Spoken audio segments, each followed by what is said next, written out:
BJP వాడు మాట్లాడాడు, కాంగ్రెస్ వాడు కుయ్యనడు. ఎస్ఎల్బీసీలో 2.5 కిలోమీటర్ల టనెల్ కూలిపోతే ఎవరు మాట్లాడరు. మీ కాడ ఏం ప్రాజెక్ట్ అది?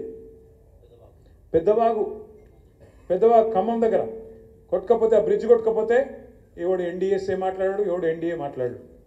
చూడండి, ఇలా రేవంత్ రెడ్డికి రక్షణ కవచంలాగా ఉన్నది ఎవరో కాదు, బీజేపీ. నేనేదో ఉత్తగా చెప్తలేను ఈ మాట. లేకపోతే మేడిగడ్డల పర్రె పట్టింది అని రేవంత్ రెడ్డి అనగానే తెల్లారి వరకు వాడొచ్చి వాలిపోలే గద్ద లెక్క. బీజేపీ వాడు ఎన్డీఎస్ఏ అని వస్తుంది, నేషనల్ డ్యామ్ సేఫ్టీ అథారిటీ.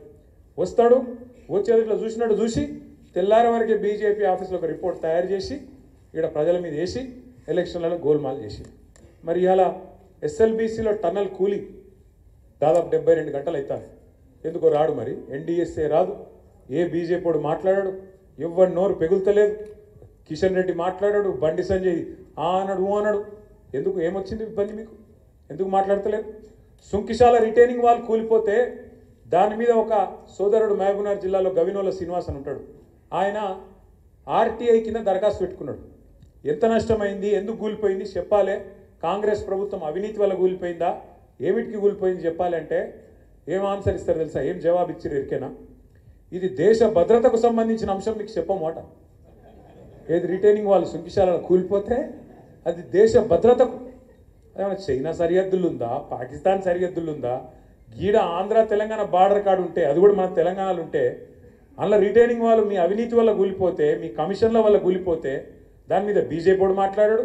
ఒక తమ్ముడు శ్రీనివాస్ అడిగితే దేశ భద్రతతో ముడిపడిన వ్యవహారం కాబట్టి సమాధానం అంటున్నది రేవంత్ రెడ్డి ప్రభుత్వం. అదే ఈరోజు ఎస్ఎల్బీసీలో టన్నల్లో కూలిపోతే బీజేపీ వాడు మాట్లాడాడు. ఈ రెండే కాదు నేను చెప్పేది, ఒక్కసారి జాగ్రత్తగా వినండి. ప్రధానమంత్రి నరేంద్ర మోడీ గారు వస్తారు తెలంగాణ పార్లమెంట్ ఎన్నికల ప్రచారంలో.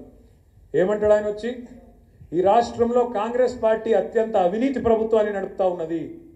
ఇక్కడ ఆర్ఆర్ ట్యాక్స్ వసూలు చేస్తున్నారు, RR tax, Rahul Revanth tax వసూలు చేస్తున్నారు. ఒక్కొక్క బిల్డర్ దగ్గర హైదరాబాద్లో స్క్వేర్ ఫీట్కు 150 రూపాయలు వసూలు చేస్తున్నారు అని ప్రధానమంత్రి గారు వచ్చి ఏప్రిల్ మాసంలో గర్జించిపోయింది. మరి గర్జించి 10 నెలలు ఇంతవరకు యాక్షన్ మాత్రం లేదు. అయ్యా రేవంత్ రెడ్డి గారు తన బావమరిదికి, బావమరిది గారి కంపెనీ పేరు శోధ, ఆ శోధ అనే కంపెనీ కేవలం 2 కోట్ల లాభం ఆర్జించింది. అసొంటి కంపెనీకి 1137 కోట్ల కాంట్రాక్ట్ ఇచ్చిండు రేవంత్ రెడ్డి. సుజన్ రెడ్డి అని ఆయన బామ్మర్ది కంపెనీకి 1137 కోట్ల కాంట్రాక్ట్, అది కూడా ఏ స్కీమ్లా? అమృత్ అనే స్కీమ్లో ఇచ్చిండు. అమృత్ అంటే కేంద్ర ప్రభుత్వ స్కీమ్. నేను ఢిల్లీ దాకా పోయినా, చూడండి సార్, ఈయన వాళ్ళ బామ్మర్ది, ఆయన కంపెనీకి ఎలాంటి అర్హతలు లేవు, 2 కోట్లు వాళ్ళ కంపెనీ లాభము.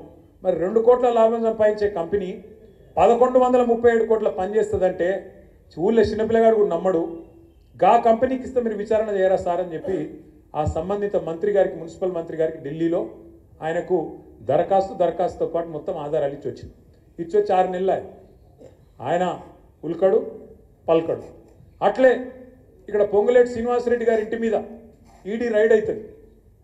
ఈడీ రైడ్ అయ్యి ఇప్పటికి దగ్గర 160 రోజులైంది. అందులో ఏం దొరికిందో ఎవరికి తెలియదు, బ్రహ్మరహస్యం. ఈడీఓడు నోరు ఇప్పాడు, పొంగులేటి నోరు ఇప్పాడు. ఇవన్నీ ఏనికి సంకేతం? మరి ఎవరిని కాపాడుతున్నారు ఇవాళ రాష్ట్రంలో? బీజేపీ మీద ఒక్క మాట రేవంత్ రెడ్డి మాట్లాడాడు, మీరు చూడు. తెల్లారలేస్తే కేసీఆర్ తిట్టుడే తప్ప బీజేపీ మీద పల్లెత్తు మాట్లాడాడు. దబ్బని ఎప్పుడన్నా రాహుల్ గాంధీ ముళ్ళుగర్ర పెట్టి పొడిస్తే ఇట్లా ఏదో మాట్లాడినట్టు చేస్తారు తప్ప ఎన్నడు భయం. ఏం జరుగుతుంది రాష్ట్రంలో? ఏం జరుగుతుంది అంటే తెలుసు, కాంగ్రెస్కు తెలుసు, బీజేపీకి తెలుసు.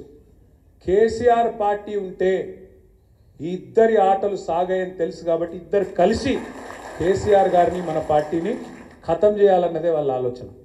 సక్సెస్ అయినరు కొంతవరకు. అసెంబ్లీ ఎన్నికల్లో కుమ్మక్క అయినరు, సక్సెస్ అయినరు. పర్రె పట్టంగానే ఢిల్లీకి వెళ్ళి ఉరికి రావాలి, రిపోర్ట్ ఇవ్వాలి, ఆగమాగం దున్నపోతూ ఈయన ఆయన అనగానే దుడ్డను కట్టిమని ఈయనని మొత్తానికి గోల్మాల్ గోవిందం చేసి మనని ఓడగొట్టారు. సరే ఓడగొట్టారు, ఏం కాదు. ఎందుకంటే 2 సార్లు ఇదే ప్రజలు మనకు అధికారం ఇచ్చారు. ఇప్పుడు ప్రతిపక్షంలో కూర్చోమని చెప్పి ఆదేశం ఇచ్చారు. మరి ప్రతిపక్షంలో కూర్చున్న తర్వాత మేము కూడా జాగ్రత్తగా గత 14-15 నెలలుగా అన్నీ గమనిస్తూ ఉన్నాం.